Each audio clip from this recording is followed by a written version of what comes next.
Happy Tuesday, and welcome to the Rama from Satsang practice session, where you'll learn a modern Satsang method for obtaining peace, light, and love in your life. My name is Eddie, and I will be introducing the facilitator for today's event. But first, I'd like to give you a brief overview of this Satsang session. If you direct your attention towards your screen, you'll see the first element is Satsang. Satsang is a scientific method whereby we may obtain peace, light, and love in our life. It requires no physical skill, spiritual accomplishment, or meditation experience to begin its practice. Satsang consists of two words, Sat and Sang. Sat means positive energy, and Sang means to be with or to be in the presence of. Therefore, the word Satsang means to be in the presence of positive energy. The next element is meditation. Meditation is an important part of Satsang.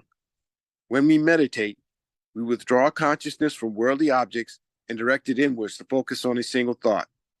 In doing so, our minds become calm and our thoughts become pure, thereby allowing us to obtain higher states of consciousness, such as enlightenment, peace, light, and love. Inner orientation. There are two types of satsang, inner satsang and outer satsang. An example of outer satsang would be chanting or attending pilgrimages. When we practice outer satsang, we have the potential to change our behavior, but only through the practice of inner satsang can we obtain higher states of consciousness, such as enlightenment, peace, light, and love. The satsang that you will learn today is an inner satsang where we meditate in silence. Group session. These practice sessions are structured for group participation. When we meditate as a group, our focus is improved and our personal progress along our spiritual path is expedited. By regularly attending these practice sessions, the benefits of group participation are amplified. Joy and inner happiness. All beings wish to experience joy. Joy is the eternal longing of the soul. But only through the practice of inner satsang can we obtain a joyous state. Each time we practice satsang, our inner happiness gradually increases, ultimately culminating in a state of joy, which we experience 24 hours a day, 7 days a week. The agenda for today consists of 3 sessions: the informative session, the practice session, and the interactive session. During the informative session, a lecture will be given about a satsang topic, the founder, or some relevant spiritual topic. During the practice session, you'll receive instructions on how to meditate, followed by a period of practice. During the interactive session, you have the opportunity to ask questions, or there'll be a panel discussion. And now, I'd like to introduce the facilitator for today's event. He has over 40 years of satsang experience. He's the grandson of Guru Maharaj, the founder of Ramashram Satsang. He was born into a satsang family where he experienced his family members obtain states of enlightenment and lead lives of peace, light, and love. At an early age, he began traveling with the mission throughout India facilitating satsangs. And during that time, he witnessed the positive effects that satsang could have on mankind. And upon arriving to the United States, both he and his wife continued to facilitate satsangs for local satsangees. He has led teams of satsang members in translating important satsang literature into English and has worked tirelessly to make satsang more accessible to Western and English-speaking audiences. He currently travels throughout the United States, India, and England, facilitating satsangs while maintaining his duties as a husband, a father, and an IT executive. Today, he will teach us a rare and ancient form of satsang as taught by Guru Maharaj. Please join me in welcoming Mr. Sanjeev Kumarji.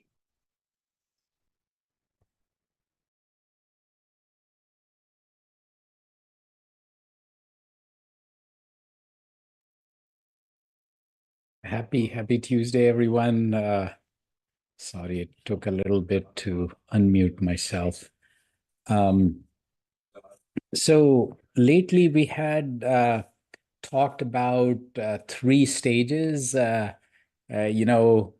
all very familiar with the monkey mind, the concentrated mind, and the 3rd stage, which could be referred to as evolved mind.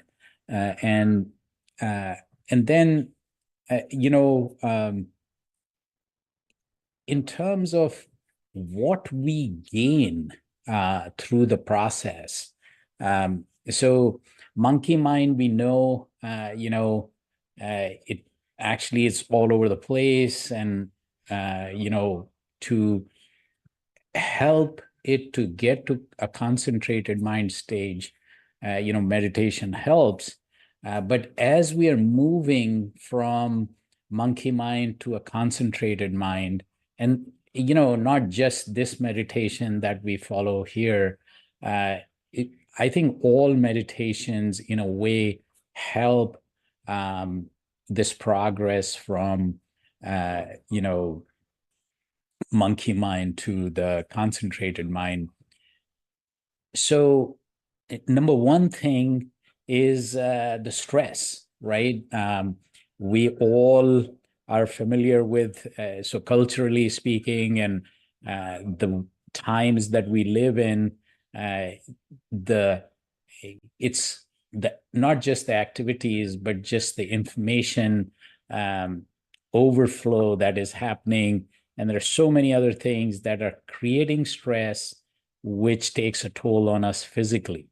And that leads to various other ailments, blood pressure, heart disease, etc. So I think just moving that needle in terms of reducing stress, and lots of studies are there that talk about that. But then as we move towards concentrated mind, there are several things that we get, and we have talked about this. If the river is flowing, yes, there is energy, yes, there is a lot of value there, but when you create a dam, and once that water is concentrated into streams and it's focused on turbines, it can produce abundant electricity. So unfocused mind versus a focused, concentrated mind, there is so much more strength, so much more resiliency. Um, so things like worry, anxiety, um, all those things can be addressed with a concentrated mind. Um, and not just that. I mean, even if we look at the physical, um, if, or rather material pursuits, we just if we are more focused, if we are more concentrated, the way we will solve problems, even in the worldly pursuits, would be definitely better outcomes. So I think better resilience of the mind, um, more focused, more concentrated mind will produce better outcomes, in whatever we are trying to do. And worry, anxiety, stress, has a lot to do with the mind. Even insomnia, it's a physical benefit, as well as, when mind is more peaceful, more calm, so much, so many things would get better.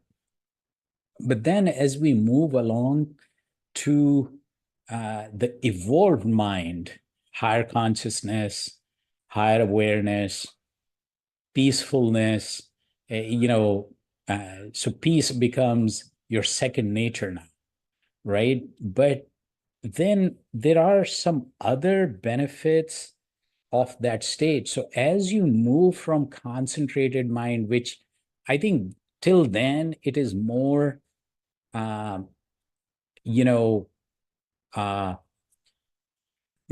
physical benefits and better lifestyle, better health.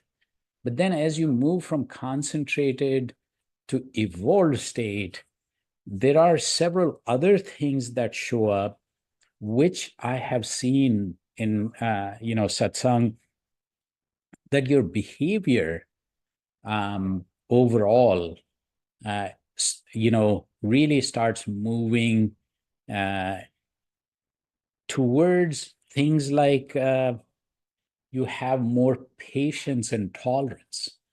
And that's easier said than done. You need inner strength to have more patience and more tolerance. And even a sense of internal detachment, which I think just comes through the process, because you cannot be more peaceful without doing that. So inner happiness, joy, that we were just listening in the overview, and then inner strength.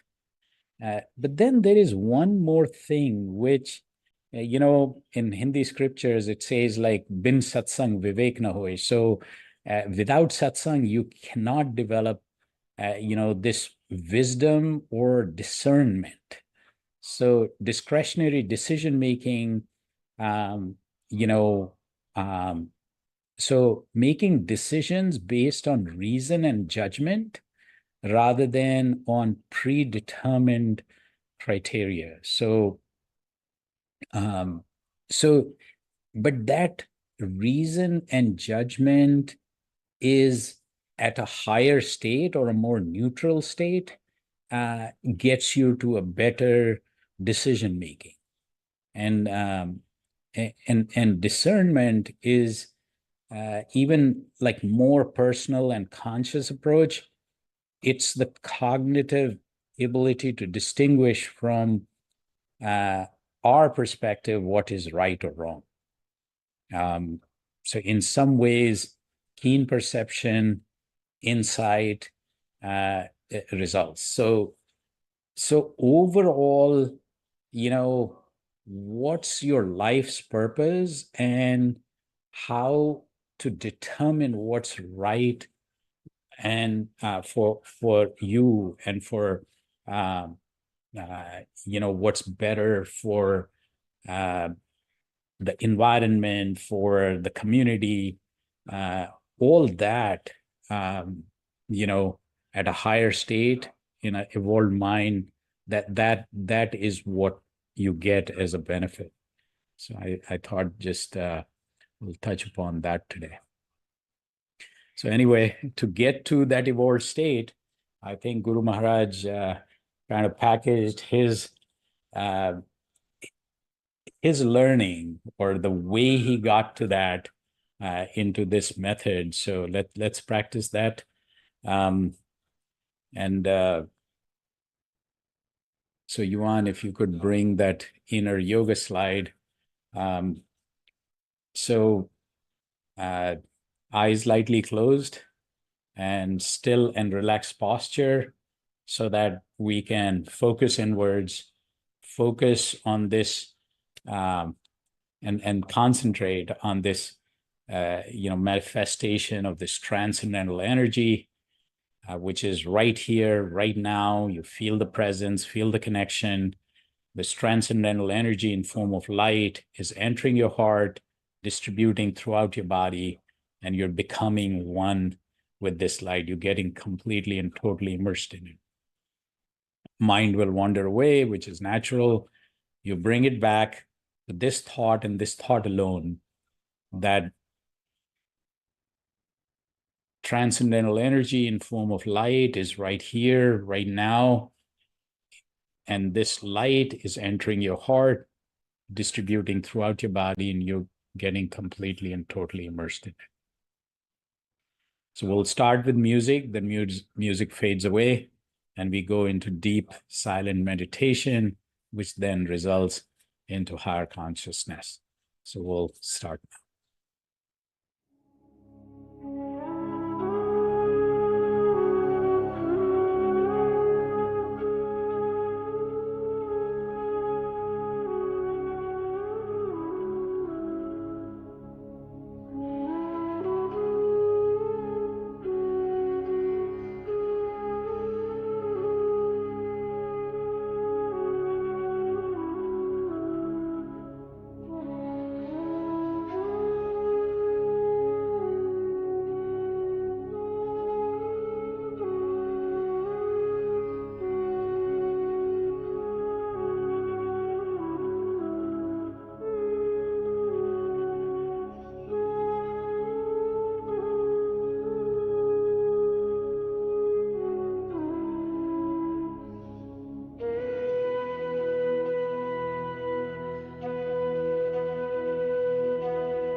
So happy Tuesday, everyone. Glad that we are here in Satsang. So I think today Parul has joined. She wanted to share some thoughts here. Thanks, Dad. Okay, so today my dad talked about the evolved mind and reaching that state and the benefits of that state. And one part that really stuck out to me was about making better decisions. And so when we meditate, I feel like we actually access this state of becoming the observer rather than the person who's living in thoughts or living in certain experiences. So when you kind of make that shift into just observing, you can become someone who, like you said, becomes better at making decisions, better at processing what's happening in your life. Because we can't really control what's going on in the outside world, but when it comes to observing what's happening in your life, you can sort of, come into this state, this practice, and, have these moments of observing what's happening or observing what your thoughts are. Or if you're sitting in meditation after a day of, so many events happening, you can sit down and really process and just let things float by you that otherwise would have stuck with you or you would have held on to. So I think it's really cool that we can sit in meditation and instead of reacting and judging, we get to just observe and let things go. So that was something that came up for me today. And I think it's also important because when we do allow ourselves the space to see what's happening in our life and not to get attached to it, don't put an emotion on it, don't, attach all these things that we can attach to it, we get to see how it's affecting us and if it's good for us or if it's bad for us, and then we can make better decisions from that place. So that was just my little note today on the evolved mind, and that's it. Yeah, actually, one of the places Guru Maharaj says that from day one, if you follow this method, you actually start becoming more of an observer. So that journey of becoming an observer starts pretty early in this method.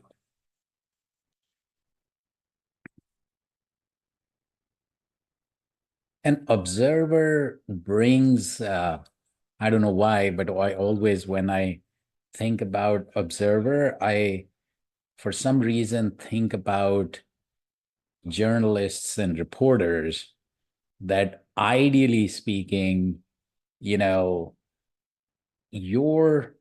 mind, your other capabilities should just observe and report to the decision-making authority within us. And we should, if we were in the right evolved state, we would make those decisions without, prejudice and bias, which interestingly, when I went for a training, they said it's you cannot really eliminate that because the way the brain works, brain has some very interesting ways in which it conserves energy, because it's a very small part of the body, but it takes 20% of the energy consumed by us. And because of that, the brain has some inbuilt mechanisms to conserve energy. So it has, these reflex actions and certain things that it just kind of jumps to, conclusions.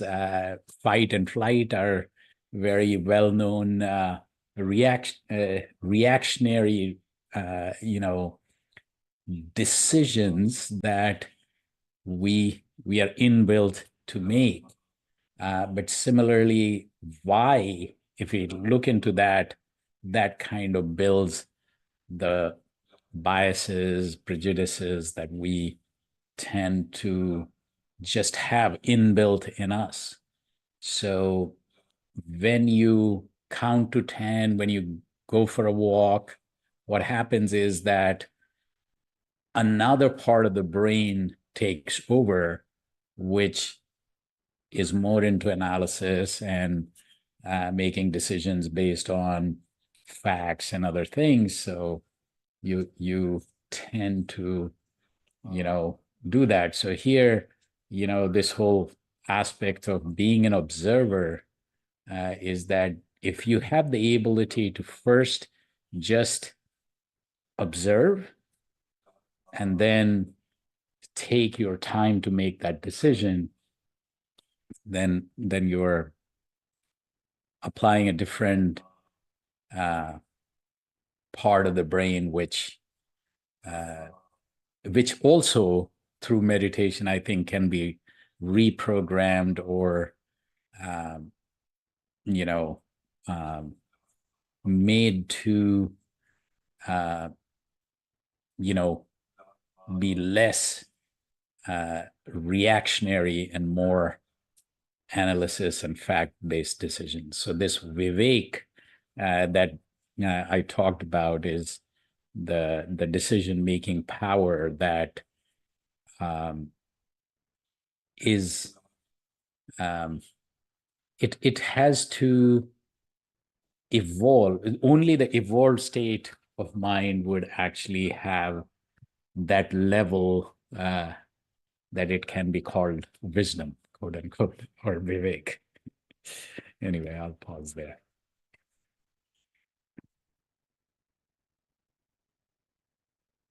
So any comments, thought, questions?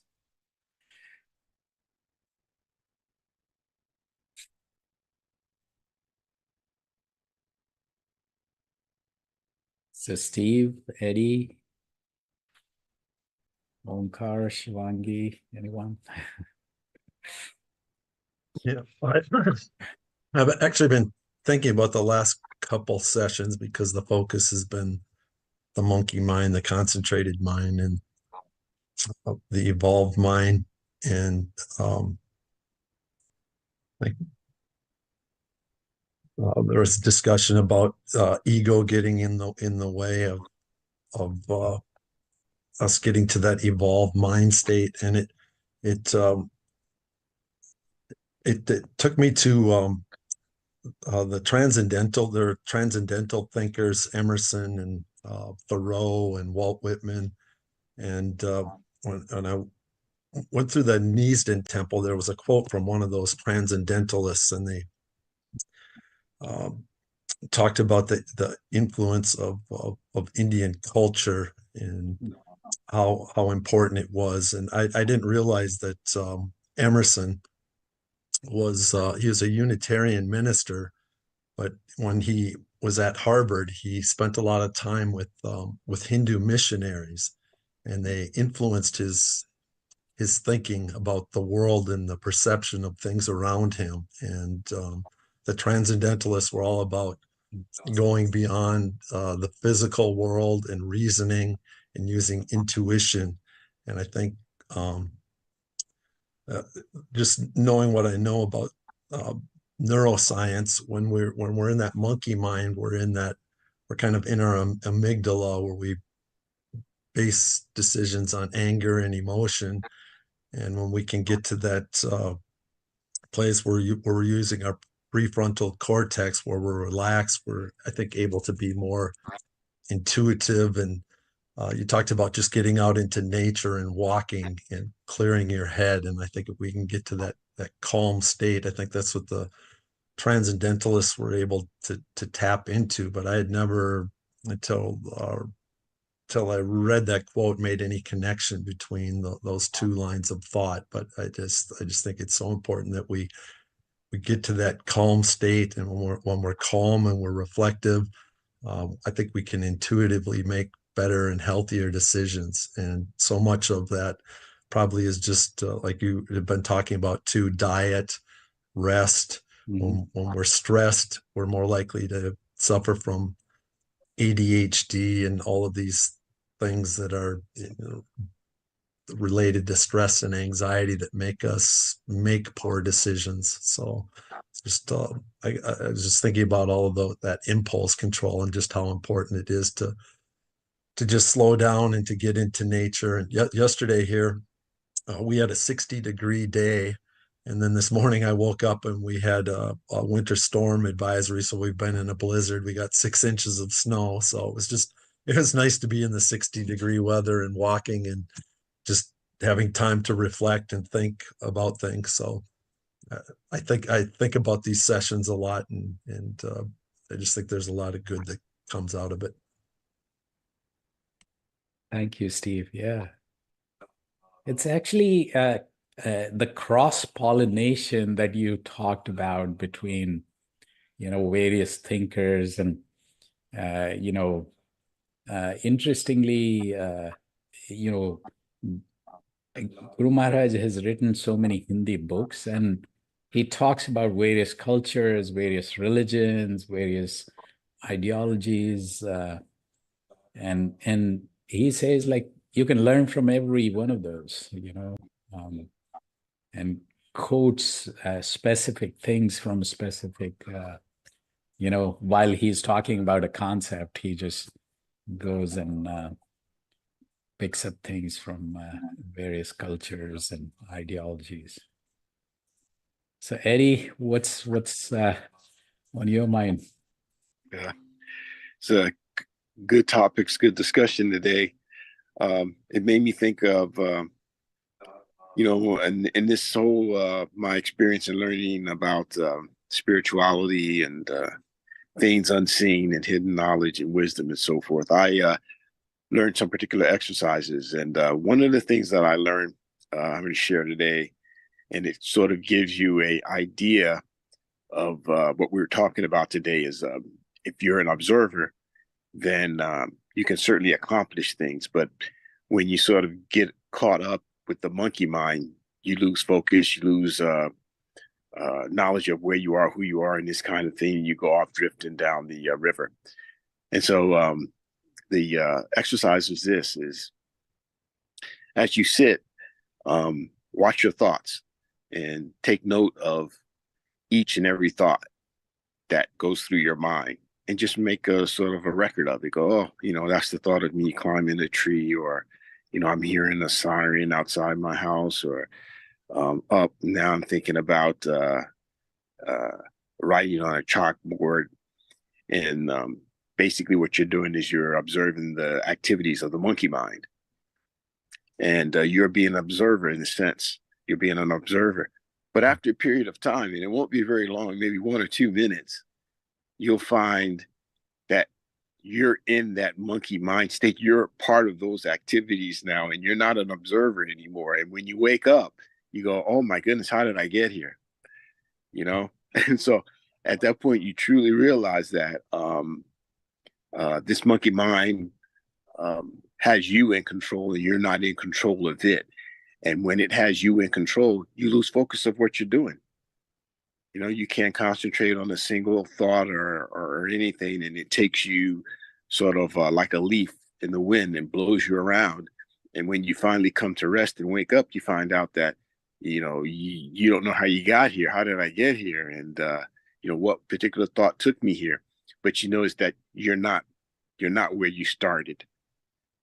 And so, that's a good example of how the monkey mind works, and how, how we need to get control of it. And when we do, then we're truly in control of our own faculties, and we can certainly do more things and concentrate and achieve our end goals if we can just stay in focus and be an observer. So for some reason, and every time someone talks, I think my mind kind of goes into either Guru Maharaj's books or some similar things that either I have observed or experienced, etc. So for some strange reason, I'm thinking about something. So I usually don't talk about, but I'll leave this as something that you could potentially try. So talking about concentrated mind, Guru Maharaj used to say that, when you come from monkey mind to concentrated mind, you get some mental, focused, concentrated mind, kind of brings some capabilities that you didn't have before.